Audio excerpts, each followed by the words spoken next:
at 6:47 a.m. On a Tuesday, at $2.3 million blunder was made by an HOA Karen, a mistake that would land her in federal prison for 8 years. It all started with a pair of bolt cutters in the wrong military vehicle. The sharp clang of those bolt cutters cutting through my security chain shattered the still suburban silence like gunfire. That metallic snap marked the moment when Bethany Kensington Wright transitioned from HOA president to federal criminal in less than a minute. You see, while I was deployed overseas fighting drug cartels, this power-hungry suburban ruler decided my vehicle, which she deemed an eyesore, needed to disappear. What she didn't realize was that Jeep was part of a federal drug task force operation, containing $347,000 worth of classified surveillance equipment. And I specialize in taking down criminal syndicates. She thought she was just stealing a soldier's truck, but instead, she committed federal crimes that even cartel leaders would envy. What would you do if an HOA dictator tampered with your property while you were overseas serving your country? Drop a flag emoji and let me know where you're tuning in from. Let's see how many patriots are out there. I'm Marcus Tank Rodriguez, and 3 months ago, I thought inheriting my grandmother's house would be a blessing. Boy, was I wrong.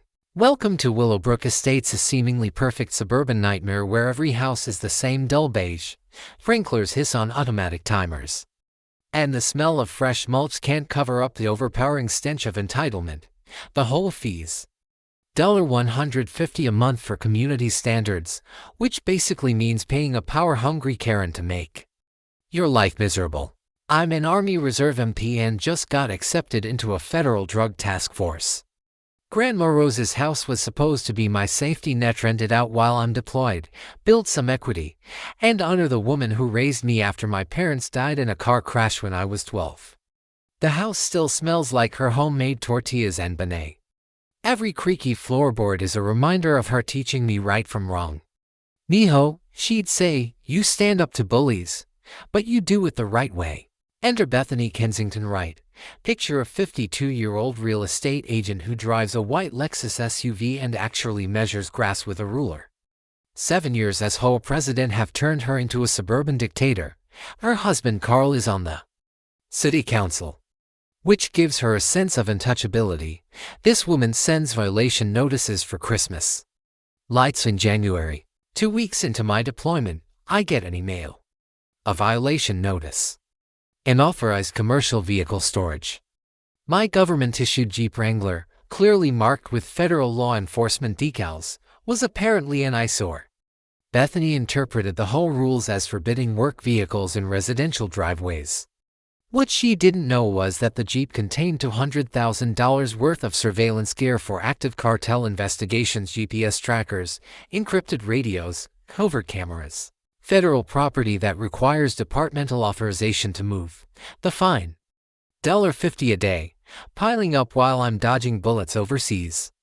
My sister Maya, a sweet middle school teacher, tried to reason with this suburban tyrant. She went to explain that I was deployed, showed her my orders, and even offered to cover the Jeep with a tarp. Bethany's response. Rules are rules, she snapped, looking down at Maya as if she were nothing. If your brother can't follow simple community standards, maybe this neighborhood isn't the right place for your family. That phone call from Maya still haunts me. The sound of her voice cracking as she sat in Grandma's kitchen. Tank, she threatened to put a lien on the house. She said Carl knows people in the school district, and supporting you could cost me my job. Maya began to notice a pattern. The Johnsons, a Marine family, were cited for their motorcycle being too loud. Sarah Martinez, the Navy wife with a deployed husband, was fined for having unprofessional garden gnomes. Every military family in Willowbrook was being targeted, but here's the kicker: Bethany's violations were fabricated. Maya dug through the HOA bylaws, which were buried in Grandma's papers from when she bought the house in 1987. Government vehicles were explicitly exempt. Emergency services, military, law enforcement protected. Bethany was literally making up rules, banking on residents being too intimidated or unaware to check. The community was living in fear. Neighbors whispered behind fences but refused to speak out. Bethany had created an environment where questioning her authority meant becoming her next target. Carl's political connections made any opposition seem hopeless. That's when I realized what was really going on. This wasn't about property values or parking issues. This was a systematic harassment of military families by a corrupt HOA board, shielded by political power. The memory of the sand between my teeth during that phone call with Maya, the smell of diesel and sweat mixing in the 120 heat, and the sound of Grandma's voice echoing in my mind: stand up to bullies, but do it the right way. While I was stationed overseas, fighting to keep drugs off American streets, a self-appointed suburban queen decided she could strip my family of its legacy through fabricated fines and intimidation. Bethany Kensington Wright had just picked the wrong federal agent to go up against. She assumed she was bullying a defenseless military household. What she didn't know was that my expertise lies in dismantling criminal networks, and her petty HOA scam was about to become my next operation. Her next move came just 2 days later, and it was full-blown suburban warfare. Maya received a registered letter in her mailbox demanding the Jeep be removed immediately or towed within 24 hours. Not 48 to 24. Bethany was attempting to seize federal property while I was deployed. The letter was carbon copied to Carl's city council office and the local police, claiming fake health and safety violations and emergency neighborhood hazards. Total lies, but dressed up with official letterhead and legal jargon meant to scare us. Maya called me from Grandma's kitchen, and I could hear the panic in her voice mixed with the creak of the old floorboards. "Tank, there's a tow truck circling the block. The driver keeps eyeing your Jeep like he's ready to take it." Even the scent of Grandma's vanilla candles couldn't hide the fear in Maya's voice. This wasn't just bureaucracy, this was psychological warfare, suburbia style. That's when I struck back. I reached out to JAG, the Judge Advocate General's office, military lawyers who eat constitutional abuses for breakfast. Staff Sergeant Patricia Williams skimmed my case file, and her face shifted from calm professionalism to outright fury. "Rodriguez," she said, "this woman just tried to steal federal law enforcement property. That's not an HOA issue, that's a felony. Here's what most people don't know: the Service Members Civil Relief Act doesn't just shield service members from shady contracts. It explicitly forbids harassment of deployed troops' property. And in this case, my Jeep wasn't just mine, it was U.S. government equipment." Williams filed a formal complaint with Base Command, which triggered something beautiful: a federal military liaison review. Suddenly, Bethany's little power game was on the radar of people who actually mattered. But then came the twist that made it personal. While digging through Grandma's old HOA records, Maya uncovered something buried in 2019 meeting notes, a letter from Bethany to the City Planning Committee. In it, she argued against military housing support programs, claiming transient military populations didn't uphold long-term community standards. Translation: she'd been working to keep military families out of Willowbrook for years. I can still picture Maya holding that brittle paper, snapping photos as it crumbled between her fingers. I'll never forget the sharp gasp she let out when she realized the scope of Bethany's discrimination. "Tank," she whispered, "she's been targeting every military family who moves here. The Hendersons, written up because their son's bike wasn't stored properly. The Washingtons, cited for noise because their baby cried at night. This wasn't random nitpicking, it was organized harassment. With Carl's political connections protecting her, his luxury condo development deal depended on zoning variances. And military families with work vehicles and unpredictable deployments didn't fit the image of an exclusive community. Maya's instincts as a teacher kicked in. She started gathering documentation from other military families: every fake citation, every threatening letter, every intimidation attempt. Without realizing it, Bethany was handing us the evidence for a federal discrimination case. But then Bethany escalated again, and this time, she crossed a line that would come back to haunt her. The sharp click of expensive heels on concrete carried through Maya's phone as Bethany strutted around Grandma's property for her inspection. She snapped photos of my Jeep from every angle, stretched out a tape measure to log distances, and spoke with that grating superiority only suburban tyrants seem to master. "Your brother's military service doesn't excuse violating community standards," she told Maya, her tone dripping with condescension. "Maybe this neighborhood just isn't the right fit for your family." The subtext was obvious. "We don't want your kind here." My retaliation came quickly and hit hard. I remotely engaged the Jeep's GPS tracking and onboard security system, standard features for federal task force vehicles. The logs didn't lie. Bethany had trespassed on my property 17 times in just 3 days, photographing sensitive federal equipment without authorization. That wasn't just harassment, it edged dangerously close to espionage. When I briefed Captain Sarah Chen, my task force supervisor, about an HOA president prowling around federal drug enforcement gear and targeting military families, her reply was blunt perfection. "Rodriguez, how soon do you want me to make her life difficult?" Bethany had no idea the storm she had just invited. But her next move was fueled by desperation, wrapped in a veneer of suburban authority, and it nearly shattered my family. 3 days after I filed with JAG, she brought in exec-safe security to enforce community standards. 2 guards in a white SUV began circling the block, photographing my Jeep hourly as if it were a bomb threat. But worse than their surveillance was the poison they spread to neighbors. Maya called me in tears, her voice breaking across a satellite connection. "Tank, they're telling people you're dangerous. That military vehicles in neighborhoods are a risk. Mrs. Patterson won't even look at me anymore." Her sobs, mingling with the desert wind whistling through my headset, hardened something cold inside me. My family's reputation was being demolished while I sat 8,000 miles away, unable to protect them. I knew my counterstrike had to be precise. On my next authorized call, I explained to Captain Chen how private security was essentially running surveillance on federal property. Her answer was cautious. "Rodriguez, if we move in heavy-handed, we reinforce their claims. We need them to expose themselves." That's when I accessed the Jeep's security feed. Federal task force vehicles carry more surveillance tech than most precincts: motion sensors, infrared cameras, GPS, and automatic image capture within 15 feet. The footage made my stomach drop. At 1:43 a.m., Bethany was caught shining a flashlight into the Jeep's interior, snapping pictures of dashboard equipment, even tugging at the doors. She wasn't just harassing, she was trying to access classified surveillance systems. Worse still, she wasn't alone. The video clearly showed her pointing out sensitive components to the hired guards, who were dutifully photographing every detail. Meanwhile, Maya was under siege. Parents at her school began whispering about whether military family with security problems should be allowed her own children.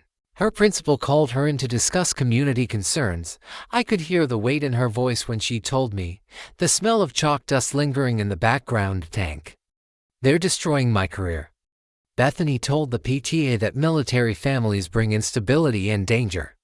"She's weaponizing my job against me." That was the breaking point. This wasn't about whole rules anymore.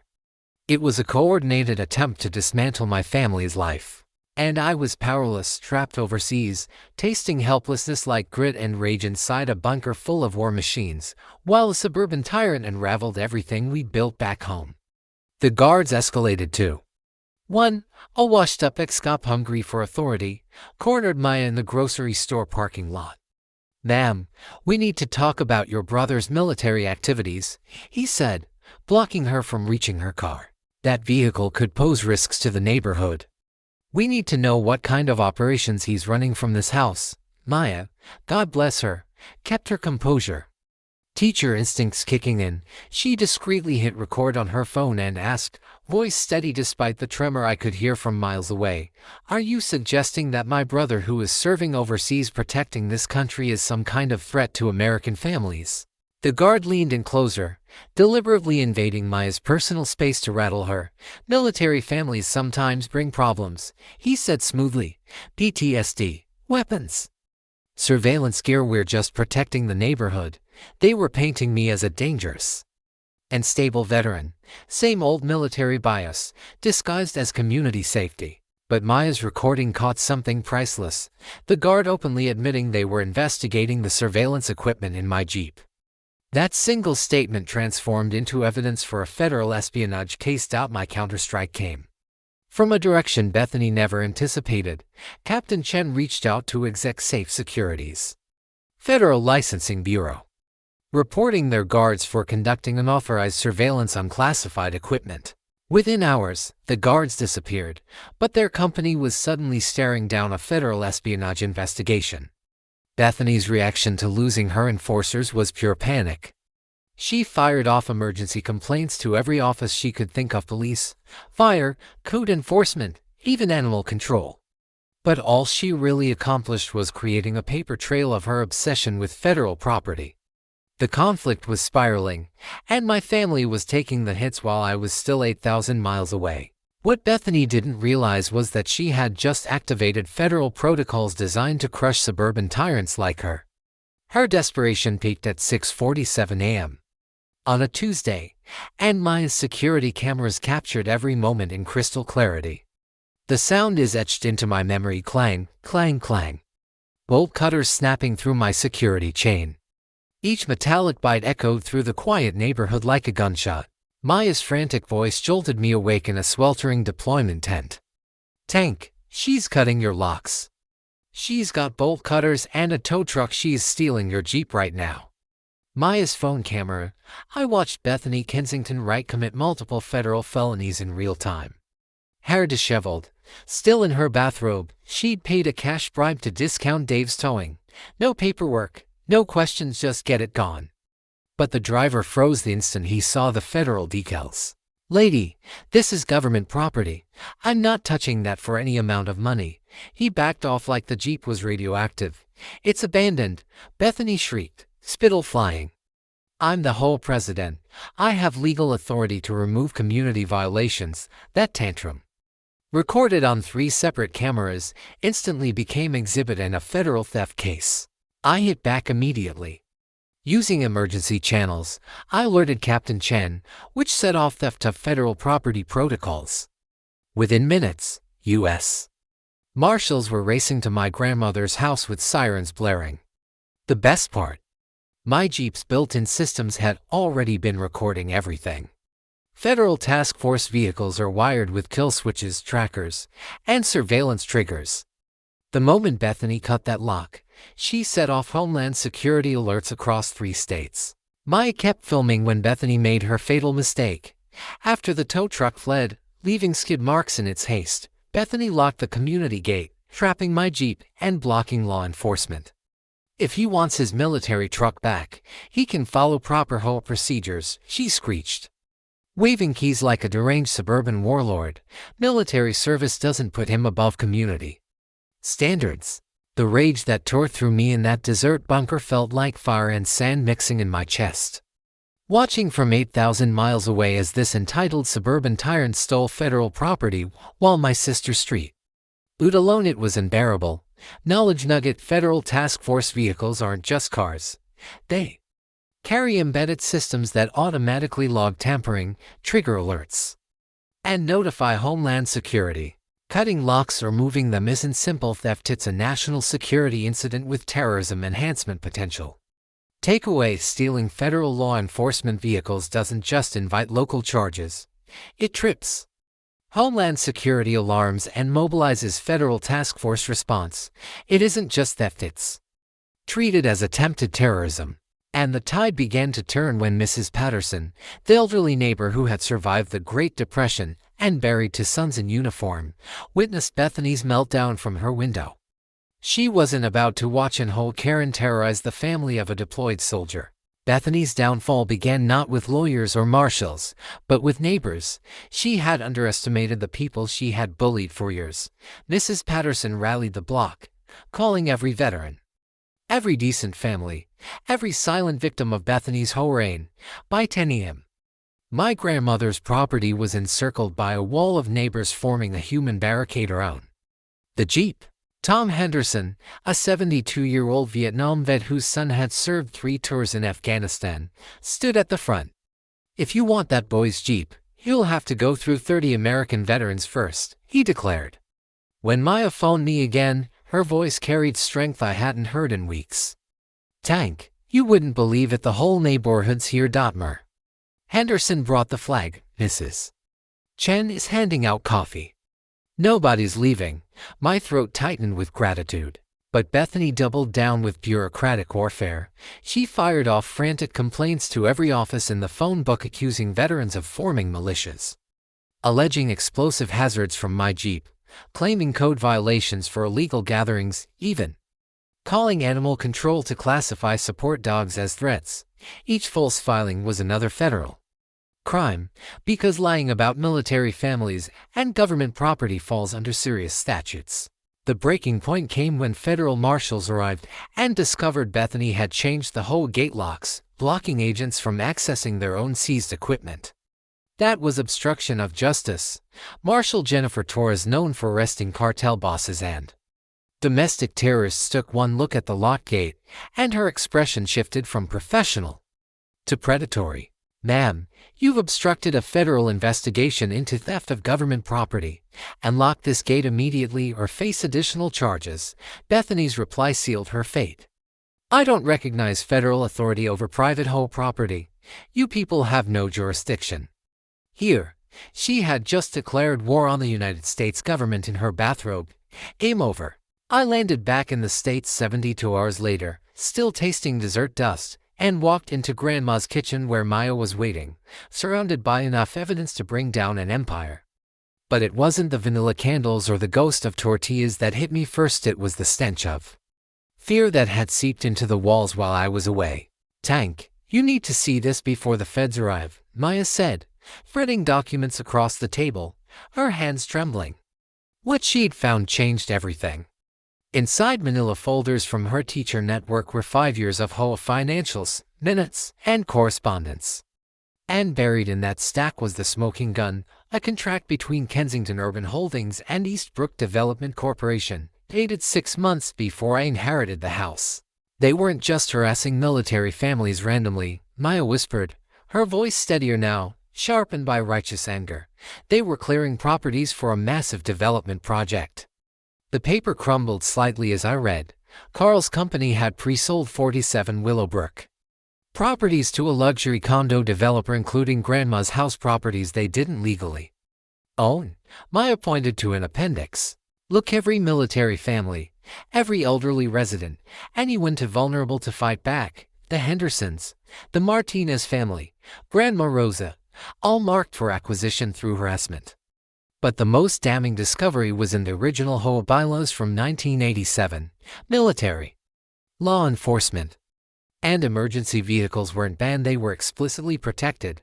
Bethany had been forging violations, banking on fear and ignorance to keep people from checking.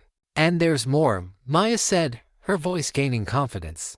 "The financials revealed $184,000.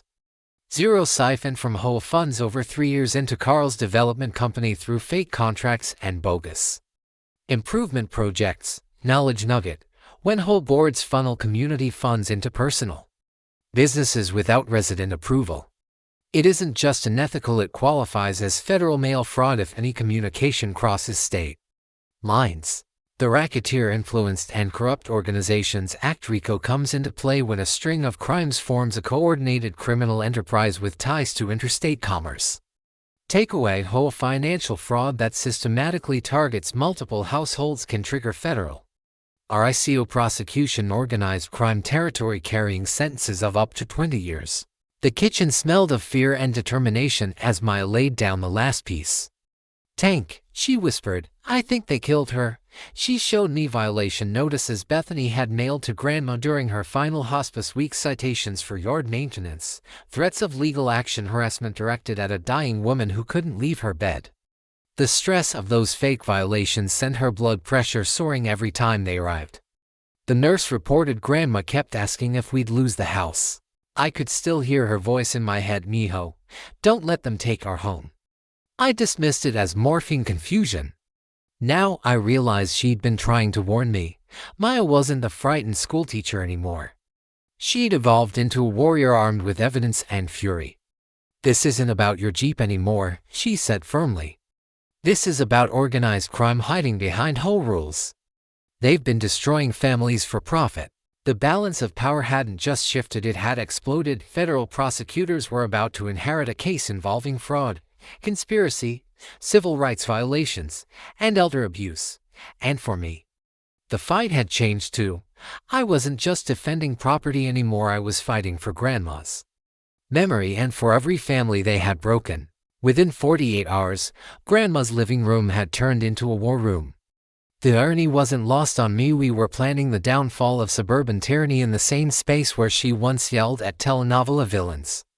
Maya had become something unrecognizable, a strategist coordinating federal agents, veteran networks, and furious neighbors. Vanilla candles were replaced with the scent of burnt coffee, stress, and government paperwork. Captain Chen arrived flanked by two federal prosecutors, armed with enough legal firepower to topple a small nation. Assistant U.S. Attorney Rebecca Martinez spread Maya's evidence across the dining table. Shaking her head in disbelief, Rodriguez, "I've prosecuted cartel money laundering cases with less documentation than this." She reminded me of my training. RICO wasn't just for mob bosses and drug lords. When suburban tyrants commit organized fraud, discrimination, and financial crimes across state lines, it becomes federal organized crime.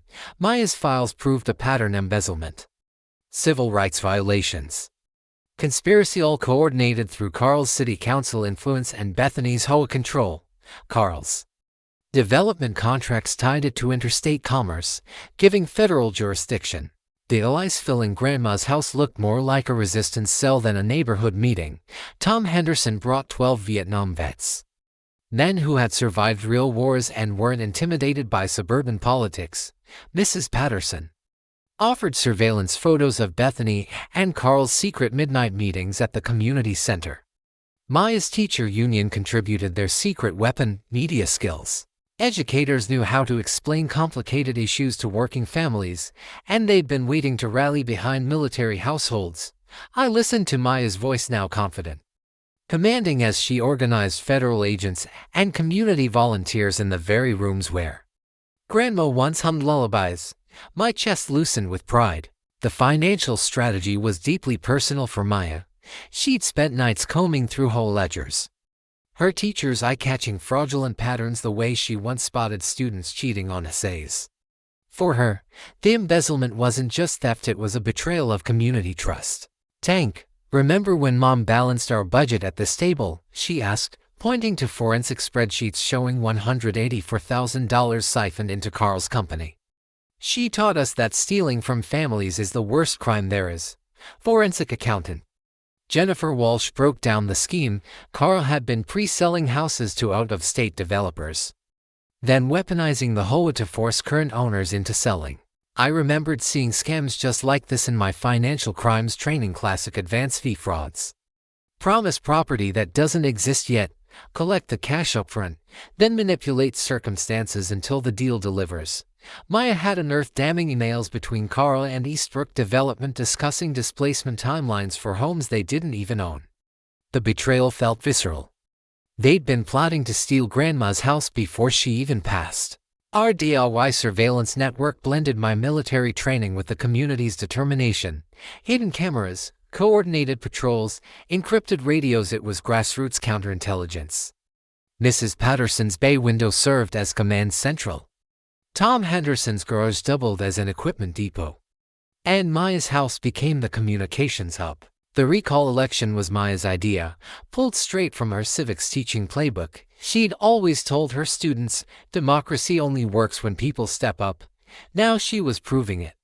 Most don't realize HOA boards can be recalled with a petition from just 25 to 33% of homeowners. Maya's door-to-door campaign exposed the breadth of Bethany's tyranny. The Washingtons had documented racial harassment. The Johnsons had proof of anti-veteran discrimination. The elderly Kowalskis were cited for noise violations from their oxygen machine. In 72 hours, Maya secured signatures from 67% of residents, more than enough to demand immediate removal of the board.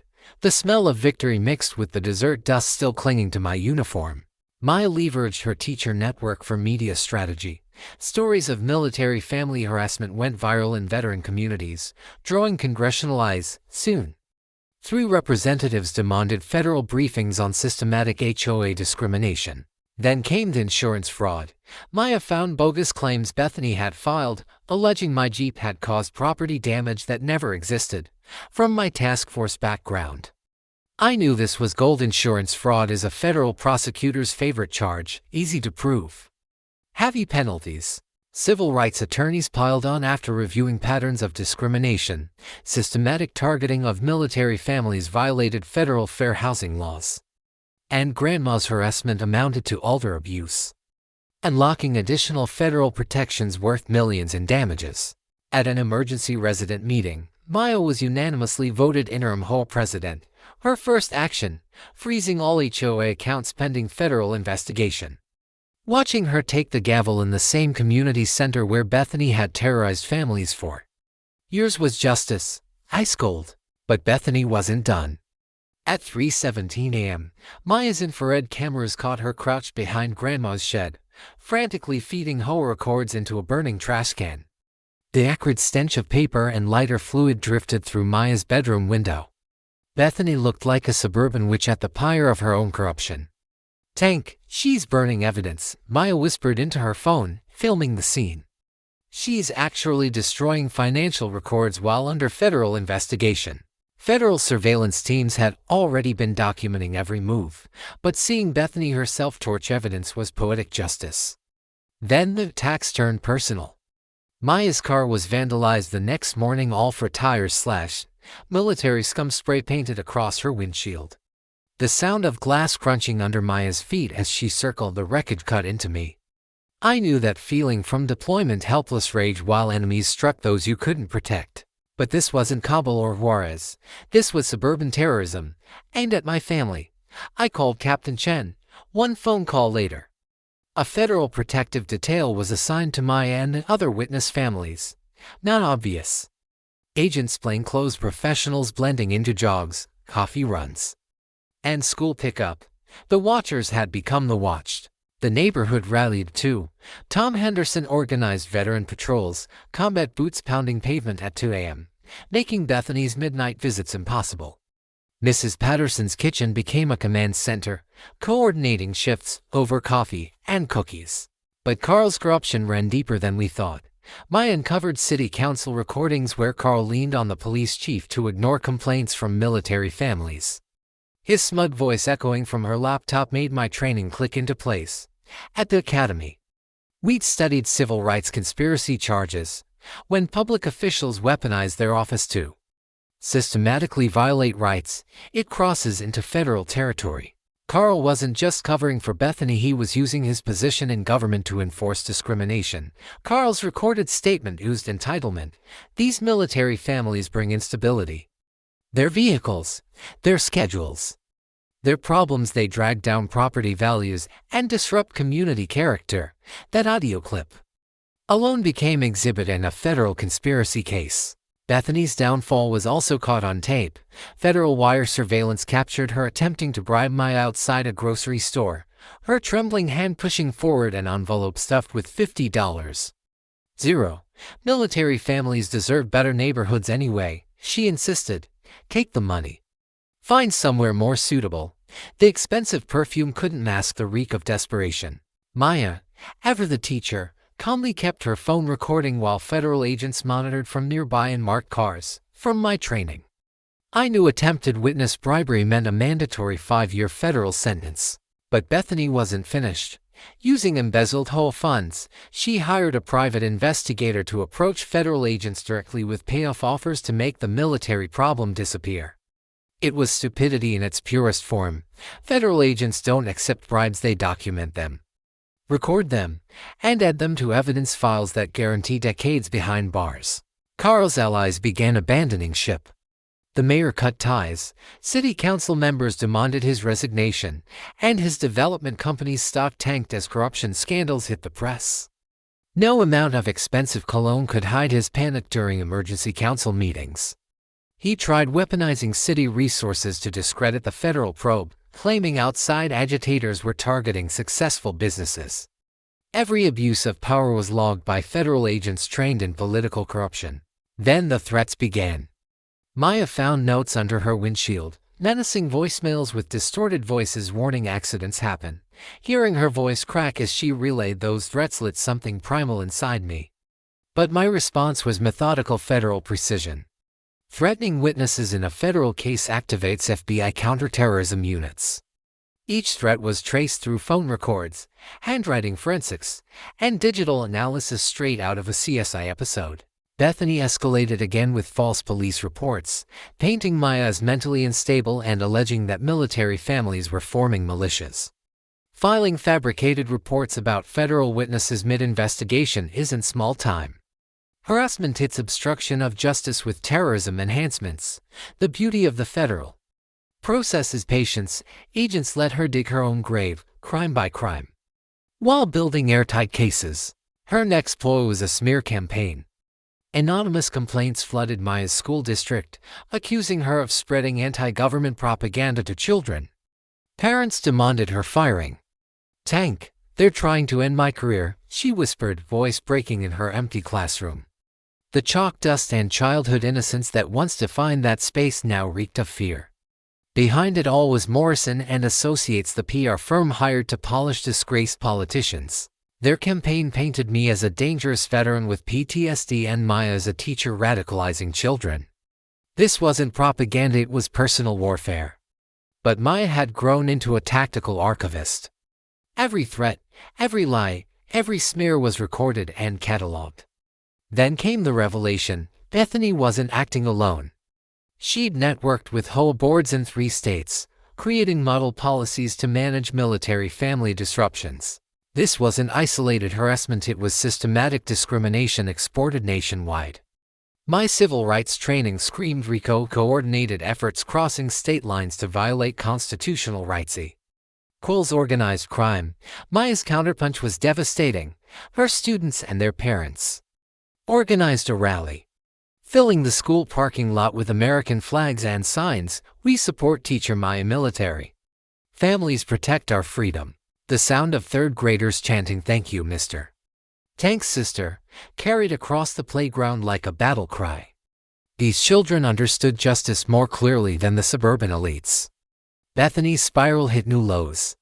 She hired private investigators to tail Maya, photographing her with students, documenting her grocery runs, even following her morning jogs. The sinister clicks of telephoto lenses outside classroom windows lit my protective instincts on fire. During a routine inspection, Maya found 3 listening devices hidden in her car. Federal purchase records traced them straight back to Morrison and Associates. And here's the kicker: under federal law, unauthorized surveillance devices fall under the Wiretap Act, carrying 20-year sentences, especially when used for witness intimidation. Planting those devices crossed into Homeland Security's jurisdiction, elevating Bethany's suburban crime spree into terrorism territory. Captain Chen acted fast and the hammer dropped hard. The FBI's counterintelligence division took over Maya's case, classifying her surveillance as potential domestic terrorism. Overnight, Bethany's petty harassment was being scrutinized by people who usually track spies and international criminals. The story caught fire when military advocacy networks amplified Maya's ordeal. Soon, congressional representatives were demanding answers about systemic HOA discrimination against military families. The glare of national media attention torched Bethany's carefully crafted suburban image. Fox News called Maya. CNN requested interviews. Military Times ran a front-page story dubbing it suburban warfare against service families. Carl's downfall came live. During a televised city council meeting, federal agents served warrants and carted out boxes of evidence while he sat frozen in his chair. The humiliation was etched on his face as the cameras rolled. Morrison and Associates, the PR firm Bethany hired, crossed a line that opened an entirely new front. They published a so-called community safety report claiming that military families increased crime, domestic violence, and substance abuse in neighborhoods. The data was fake. The stats fabricated deliberate misinformation aimed at stigmatizing veterans. That publication alone triggered federal hate crime investigations. Maya's reaction was volcanic. "Hank," she said, shaking, "they just smeared every military family in America." She was right. Publishing lies to incite discrimination against veterans isn't just slander, it's a civil rights conspiracy, and when coordinated across states for profit, it becomes RICO-level racketeering.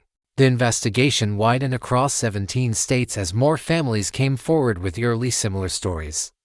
Maya's meticulous documentation became the template federal prosecutors used to build RICO cases against other corrupt HOA boards. Emails poured in from military spouses nationwide, detailing fake violations, coordinated intimidation, and attempts to push them out of suburban communities. The sound of Maya's voice now steady, confident filled Grandma's living room as she worked with federal attorneys. The same room where Grandma once told us stories about confronting bullies was now command central. For a national reckoning, my sister had evolved from bully teacher into a national advocate for military family rights. They thought they were fighting one teacher and one soldier, she said, surrounded by boxes of federal evidence. What they really did was declare war on every family who serves this country. The showdown came at the Willowbrook Estates Community Center. The place overflowed, federal agents lining the walls, reporters from 6 networks crammed inside, and military families from across 3 states filling the aisles. They reeked of burnt coffee, tension, and righteous anger.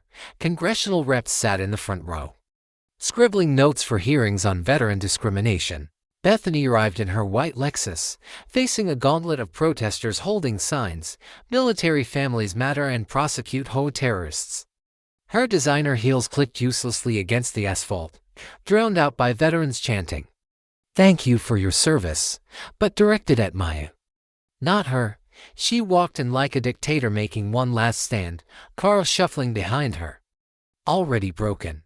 Maya took the podium first.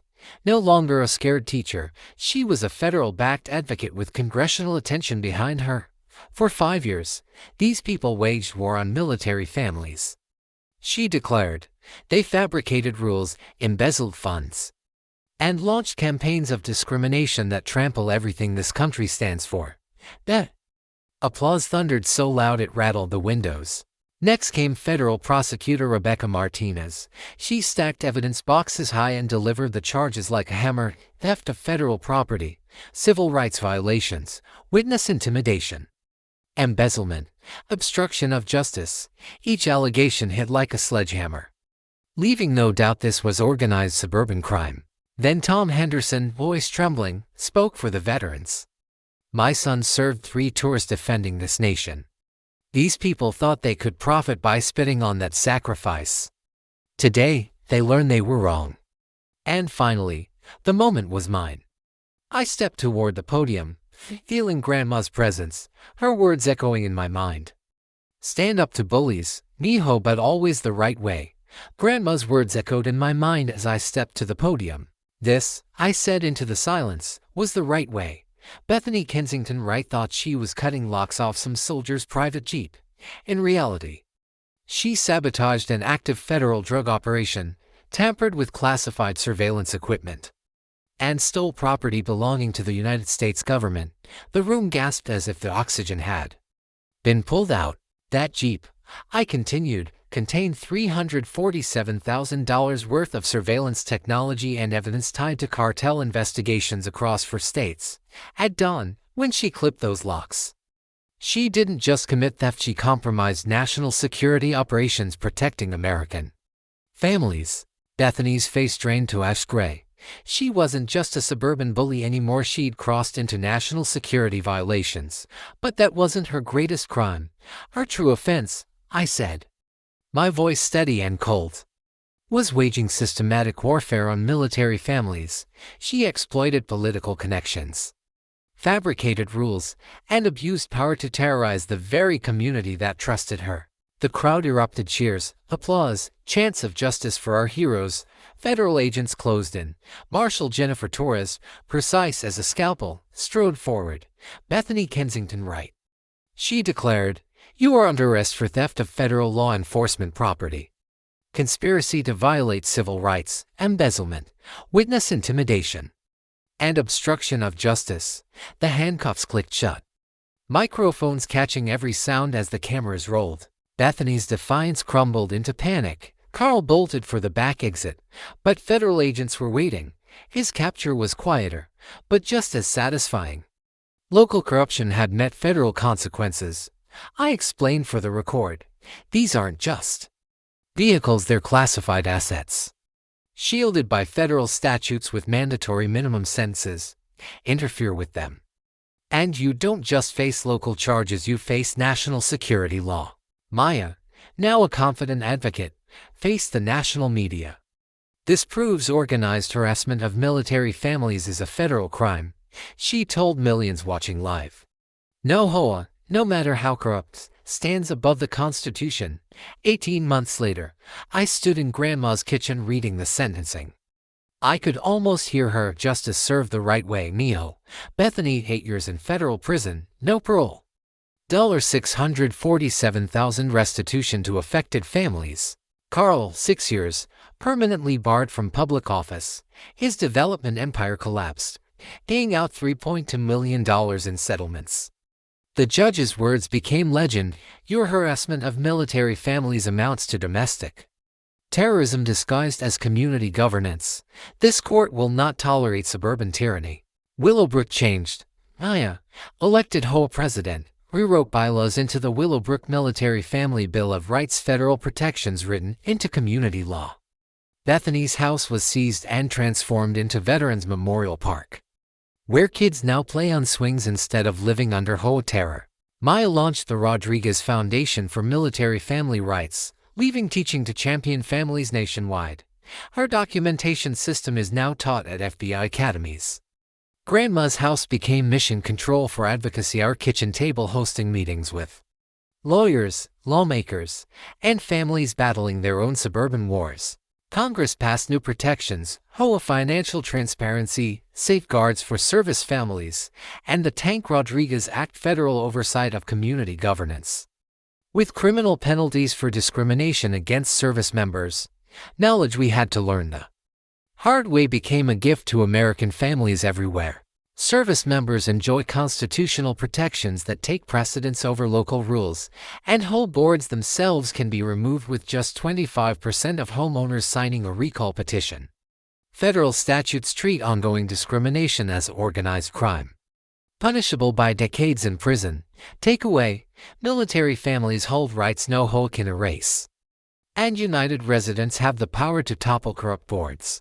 Since our story spread, the National HOA Corruption Database logged more than 400 similar cases, sparking federal probes that safeguarded thousands of service families from neighborhood harassment. In Willowbrook alone, property values climbed 31% after the corruption ended, proof that accountability isn't just ethical, it's profitable. Families in uniform now seek out our community, knowing they'll be respected and protected. Maya's rise as a national advocate brought joy none of us expected. She married David, Captain Chen's brother and a Navy veteran who moved to Willowbrook after our case proved that military families defeat HOA tyranny. Their wedding reception took place in the same community center where federal justice was once delivered live. I found my own happiness with Elena Martinez, the prosecutor who helped build our case. After transferring to local operations, we bought the house next to Grandma's. Every morning I wake up in the neighborhood we fought to protect. It feels like victory on repeat. The Rodriguez Military Scholarship Fund, created with settlement money, has already sent 23 military kids to college.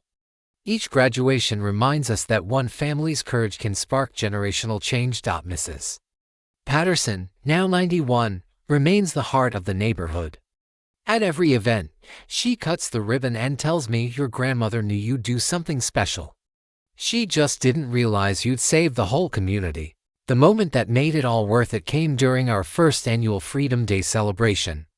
Hundreds of military families filled the park that replaced Bethany's seized home, swapping stories of overcoming HOA abuse. Veterans stood tall, kids laughed on playground swings, and the smell of barbecue carried across grounds once poisoned by fear.